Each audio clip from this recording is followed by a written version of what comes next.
Hello everyone, Spencer here, also known as Screenspeak, and in today's video, this is my ranking of the 7 movies that I watched directed by Gore Verbinski. So without further ado, let's rank.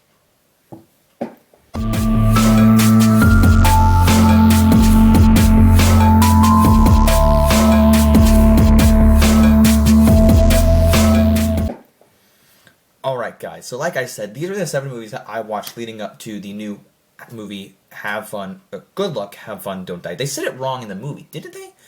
Whoops, I don't know what they did, but that's the name of it. And so I went to see it, I reviewed it, I have a review out for now, go check it out. But this is going to be the 7 movies that I watched from him. I didn't watch any of the others. I heard good things about A Cure for Wellness with Dane DeHaan and Mia Goth. I would have loved to watch that movie. But I just, it wasn't one that I was wanting to watch for the new movie. I watched other things, so right now we're ranking these 7.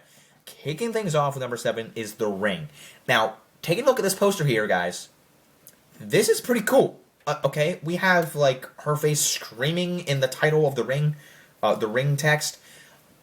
Thought the poster was cool. I think the best part of the movie is, I mean, it's almost like Scream, like when you hear the phone ring, you pick it up, and then you're like, oh my god, I watched the tape, and oh no, the spooky ring, ah! And then when you watch the TV, the girl crawls out of the TV at the end, and that's the best part. That's what you're waiting for. I knew it was coming. I heard about it. And this movie, although it was based on a Japanese horror flick, and I love the director, Gore Verbinski, nothing about this movie screams awesomeness to me. It doesn't scream scary horror flick, and it doesn't scream Gore Verbinski style. Like, I'm sorry, if anybody likes this movie, I applaud you, and I'm jealous of you that you do enjoy it and like this movie. But if I'm recommending this to any, I'm not recommending it to a horror fan, I'm not recommending it to a Gore Verbinski fan. So, this is at the bottom of the barrel for me. This is, I did not like this as a horror flick, and I was like, what the hell? Now, I've seen worse horror movies, and there are worse horror movies, and there are just worse movies in general than this. But for Gore Verbinski's resume, that's hard to say. This is not great. I probably would have liked probably The Cure for Wellness a little bit more, but just for what I watched, because I was like, oh, The Ring. It's a horror film done by Gore Verbinski. How bad could this be? It wasn't my favorite. But moving up, there's a huge gap here from The Ring to this one, is Disney's The Lone Ranger. What a weird film. I absolutely love this. Like I said, there's a huge gap. I would watch this any day of the week compared to The Ring.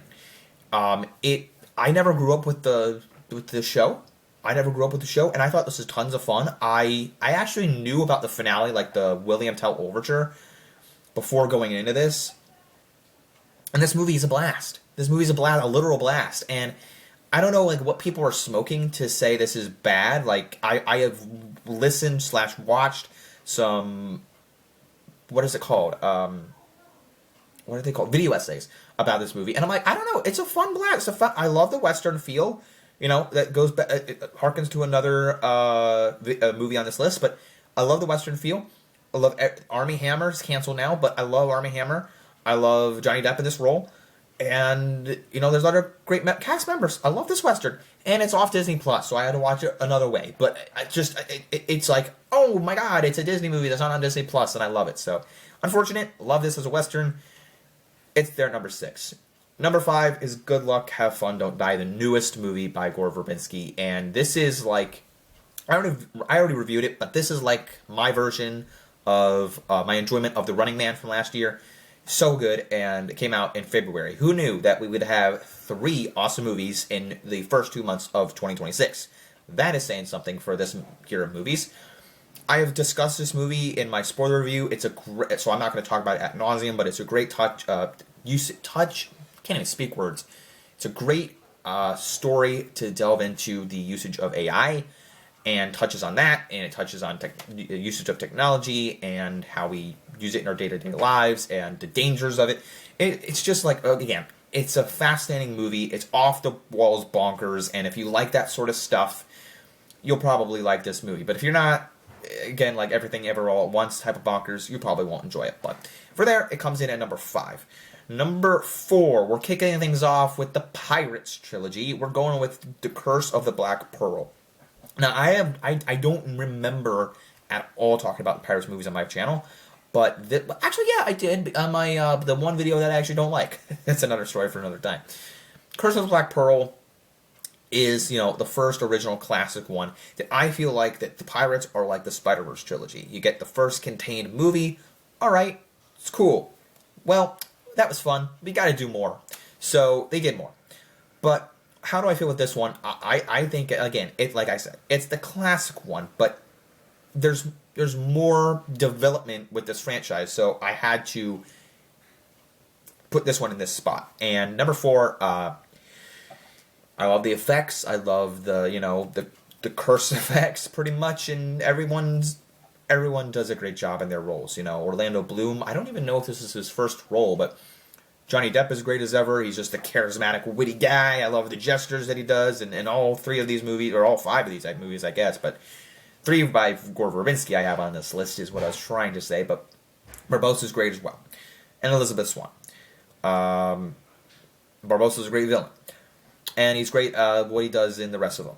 I'm trying to make this sound a little bit longer so I can, not just make this video so short. But, number 4 comes in, Curse of the Black Pearl comes in at number 4. Number 3 is Dead Man's Chest. And this was like, the top 3 is so difficult for me. One of the reasons I love movies because of the music that they just play in the end credit scenes, when the end credits start to play. And it's just music from the movie, but it gets me so amped up that the movie has ended. I'm like, because when the Pirates theme ends, it's like, dun, dun, dun, dun, dun, dun, dun, dun, and then it goes like into the bass mode. I'm like super engrossed with it. But this movie is a setup. So it's like we get the introduction from Into the Spider-Verse, Curse of Black Pearl, contained story, and then we have the Across the Spider-Verse, Dead Man's Chest level.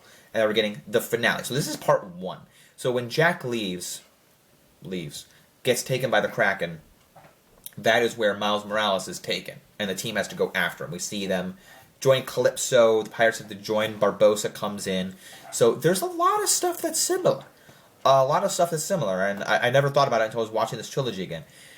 And I love Dead Man's Chest, based about how the end sequence goes and all this sort of stuff. But then I'll tell you my thoughts on number 3. But this one just, again, Dead Man's Chest, the effects on Davy Jones, his crew. We get set up with Will and his dad and all this storytelling and backstory, character work. And it's just so good. It's just, a bit longer than the first one, a bit more epic in scale, and you feel it and you enjoy it if you're into this franchise. And I love it. So Dead Man's Chest comes in at number 3. At number 2 is Rango. Guys, listen. I understand. I'm sorry if I did something wrong to you. But because this is at number 2 for me, I was like deciding. I watched this. Like, number 2 and number 1 are so difficult for me because I'm like, I'm going through this. I'm like, so how am I going to have this at number 1? I wasn't even anticipating having At World's End at number 1. You already know what number 1 is, but I'm like, I don't know, because I didn't remember At World's End enough. I was like, I thought I liked Dead Man's Chest more, and but Rango is like animated Lone Ranger with a little bit of 3 amigos, but except it's 1 amigo because he's not really a sheriff and the ranger, so to speak. And it's such a good animated movie with animals in a western. And the Hans Zimmer soundtrack, again, Lone Ranger was done by Hans Zimmer, and this Rango theme, oh my god, Walk Don't Rango, listen to it. If you haven't heard Walk Don't Rango by Hans Zimmer, what are you doing with your life? Go listen. This movie's great. I just, as a Western movie, I think my 2 favorite Western movies ever, and I mean this, I'm not being sarcastic, are The Lone Ranger and Rango. Done. Period. Sorry. That's what you get. I love you, Gore Verbinski. I would love for him to do another Western, but I think with him doing Good Luck, Have Fun, Don't Die, which I would love for him to do a sequel to that, and how much The Lone Ranger failed at the box office and with the reception, I don't think he's ever going to do a Western ever again. So, unfortunate, but what can you do? When I have two awesome Western movies from Gore Verbinski, I'm fine enough. So Rango's there. Please go watch it if you haven't seen it already. Please go listen to the soundtrack if you haven't listened to it already. And that's where it comes in. At number 2, number dos. But I love this movie, so it could have been number 1. But what does come in at number 1 for today's sake, today's video, I have Pirates of the Caribbean at World's End. Not to be confused with The World's End, directed by Edgar Wright. That is a completely different movie, and I would get them mixed up, but I'm better at that now. So this movie is the cinematic conclusion, and how I feel. What I feel is the cinematic conclusion where I want Spider-Verse to be. The team is on a quest to go rescue Jack from Davy Jones' locker. That is not where Miles Morales has ended up. He's just in another universe. Sorry if you don't understand my references, but they're going to rescue Jack Sparrow, and they do it, and they have a big epic conclusion, a big epic battle with Davy Jones, which I guess they really didn't have a fight with Davy Jones in Dead Man's Chest, which they have a fight with Spot, I guess, and I'm comparing these movies way too much, but I don't care. It's my favorite. They're my favorite movies, and pirates are great. So anyway, it's a big epic conclusion. They have a big awesome battle, and oddly enough, I think they have this. They have the theme. I want to go watch that fight again. The Davy Jones and Jack Sparrow fight. They have the theme where it's the end of Dead Man's Chest in the credits. They put it there. The music's so good. Hans Zimmer. Another reason I like this one the best is Hans Zimmer. Klaus Beto did the score for the first movie, and all three, like the Dead Man's Chest and At World's End, sound exactly the same as the first movie, but they're both Hans Zimmer. So I love what Hans Zimmer did with the soundtrack. It's beautiful, it's gorgeous, and epic in the finale. At World's End is a perfect finale to the trilogy. Yes, we got other two, and they're fine. I like them. They're fine, but yeah, this is a great ending, perfect epic trilogy, and that is number 1. At World's End comes at number 1 on the list of the 7 Gore Verbinski movies that I watched. Now, that is my list of 7 movies that I watched. Let me know if you have a list of his other movies down in the comment section below. I would love to hear your list. Also, did you watch Have Fun, Good Luck, Don't Die? I have a review for it. How would that movie fit into your list if you've seen it? If you haven't, let me know your list of his movies in general that you have seen. I'd love to read them in the comment section below. Thank you so much for checking out this video. I love doing director rankings, and I probably will do more later this year. So stay tuned for what videos I have coming up later soon. More reviews, GOAT, Wuthering Heights, Crime 101, want to watch those. And I also will be making a cold storage review, so don't forget to leave a like on this video if you enjoyed it. And stay tuned for more. Don't forget to look for more director rankings coming in the future. Like, subscribe, follow me. Don't forget to keep calm, watch the screen. Peace out, everyone. Bye.